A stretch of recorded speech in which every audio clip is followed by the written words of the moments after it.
Setelah 48 tahun berlalu, band rock legendaris asal Inggris Deep Purple akan kembali manggung di Indonesia Maret mendatang.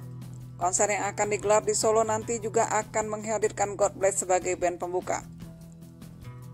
Sehingga akan mengulangi sejarah yang terjadi pada tahun 1975, di mana Deep Purple dan God Bless akan satu panggung lagi.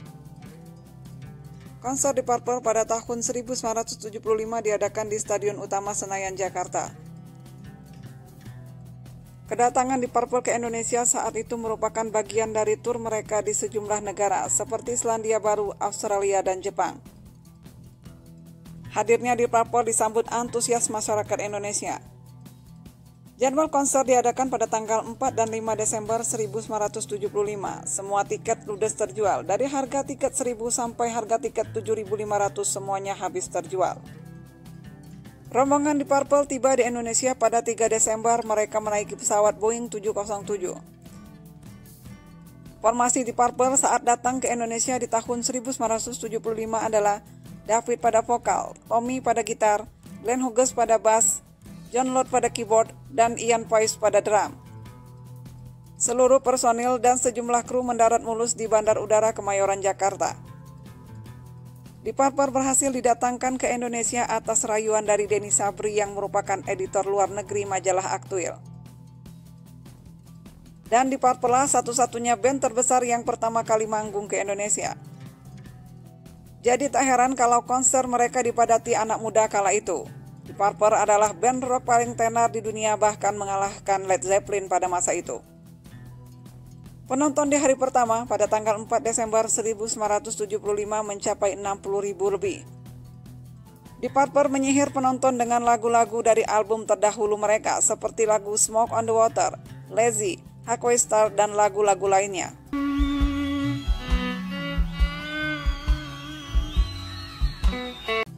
Kejutan hari pertama muncul ketika keyboardis John Lott mengisi solo keyboardnya dengan menyelipkan lagu Bagimu Negeri. Tepuk tangan penonton pun bergemuruh. Deep Purple menutup konser pertamanya dengan lagu Stormbringer. Konser hari kedua diawali dengan penampilan band rock Indonesia yaitu God Bless. Namun God Bless belum berani membawakan lagu sendiri, dikarenakan God Bless saat itu belum lama berdiri.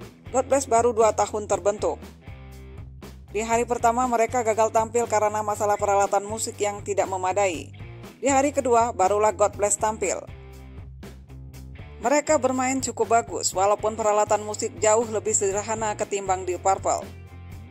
Konser di hari kedua ini pun tak kalah meriah seperti konser hari pertama. Sekitar 40.000 penonton menyaksikan aksi band Deep Purple.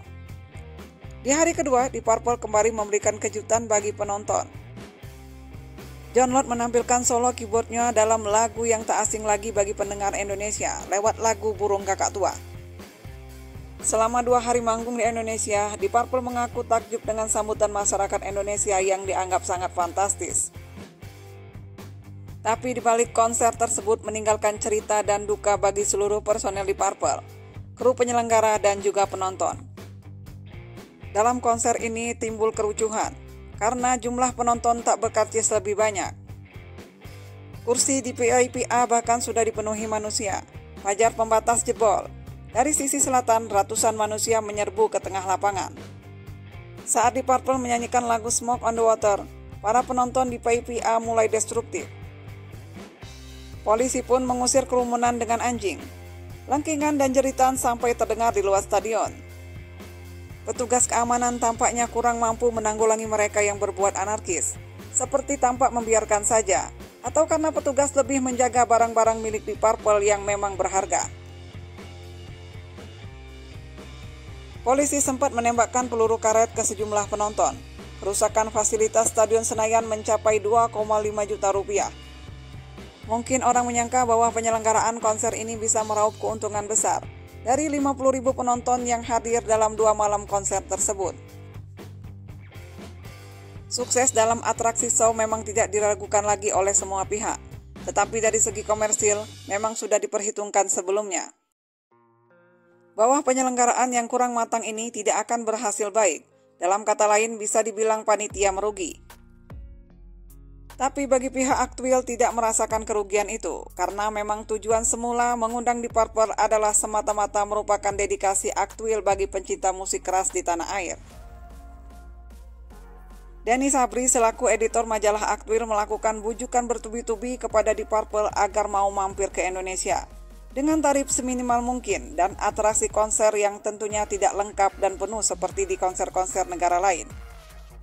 Denny Sabri ingin pencinta musik tanah air tidak ketinggalan zaman oleh musik fans luar negeri, serta mewujudkan impian mereka untuk bisa menyaksikan sebuah show dari sebuah grup sekaliber Deep Purple bisa jadi kenyataan.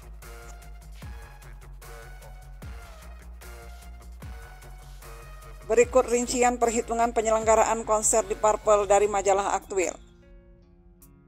Dalam rincian tersebut menjelaskan seluruh biaya pengeluaran untuk mempersiapkan konser, dari akomodasi, hotel, transportasi, honor kru dan promotor, bayaran show Deep Purple hingga bayaran show God Bless sebagai band pembuka. Dari ringkasan perhitungan majalah Aktuil diperkirakan pendapatan kotor mencapai 235 juta. Selesai show, konser di hari kedua ternyata pemasukan penjualan karcis 43.000 buah yang terjual hanya mencapai pemasukan sebesar 73.115.500. Pemasukan kotor itu dikurangi biaya pajak 20% sebesar 14.642.000. Pembiayaan penyelenggaraan sebesar 15.416.735 rupiah. Dalam perincian akhir, pihak panitia penyelenggara menderita kerugian sebesar 600.000 rupiah. Angka yang cukup besar kala itu di tahun 1975. Pihak penyelenggara bahkan mengatakan bahwa kantor pajak meminta pembayaran sebesar 49 juta cash. Dan yang paling mencekik adalah pihak Stadion Senayan yang meminta 11 juta lebih dari panitia untuk 2 hari konser. Aktuil ingin membuka pembiayaan dalam penyelenggaraan agar diketahui para promotor lain yang mungkin ingin mendatangkan musisi dari luar. Dan tentunya bersiap dengan segala resiko. Kerugian sebesar 600.000 itu belum termasuk biaya-biaya tambahan dari 3 anggota rombongan Deep Purple yang menetap sehari lebih dari yang direncanakan, serta pembayaran lawyer Deep Purple Mr. Icham selama 3 hari di Indonesia. Di balik hitungan-hitungan tadi, personil Deep Purple membuka fakta mengejutkan. Menurut John Lott dalam pernyataannya di majalah Gitar Dunia edisi 1999, dia menyatakan bahwa promotor konser tidak pernah membayar mereka. Mereka telah mengambil semua uang kami dan kami telah dideportasi, kata Lott. Dalam artikel The End of the Road, Deep Purple sebenarnya telah menyetujui kesepakatan bersama untuk bermain 1 pertunjukan saja. Tetapi pihak promotor menyetingnya menjadi 2 pertunjukan. Dan pihak promotor pun hanya bersedia membayar 1 pertunjukan saja. Namun salah satu personil Deep Purple mengatakan mereka masih bersyukur bisa keluar di Indonesia secara hidup-hidup karena suasana kericuhan di konser hari kedua Deep Purple. Para personil Deep Purple bahkan tampak kebingungan di atas panggung dan merasa takut dengan segala kericuhan yang terjadi. Selain itu juga, konser ini pun meninggalkan mimpi buruk bagi Deep Purple. Salah satu kru mereka, Patsy Collins, tewas terjatuh di lubang lift setinggi 8 meter. Namun banyak dugaan atas kematian Collins tersebut. Ada yang menyatakan Collins tewas akibat bertengkar karena memperebutkan wanita. Namun Glenn Hughes, basis Deep Purple, menyatakan bahwa Patsy Collins sebenarnya tewas karena dibunuh. Akibat insiden ini, manajer mereka Rob Cupsey dan sang basis Glenn Hughes harus menekam di penjara semalam. Mereka dibebaskan setelah membayar uang yang diberikan kepada pihak kepolisian sebesar $2.000 untuk mendapatkan paspor mereka yang ditahan. Apapun kejadiannya, yang pasti konser yang digelar di Senayan itu merupakan konser musik rock terbesar yang pernah terjadi di Jakarta. Meski banyak meninggalkan cerita duka, tapi Deep Purple tidak kapok datang ke Indonesia. Deep Purple kembali menggelar konser di tahun 2002 dan tahun 2004. Namun konser tersebut kurang mendapat sambutan meriah seperti yang terjadi di tahun 1975. Dikarenakan musik rock yang semakin lama kurang diminati anak-anak muda.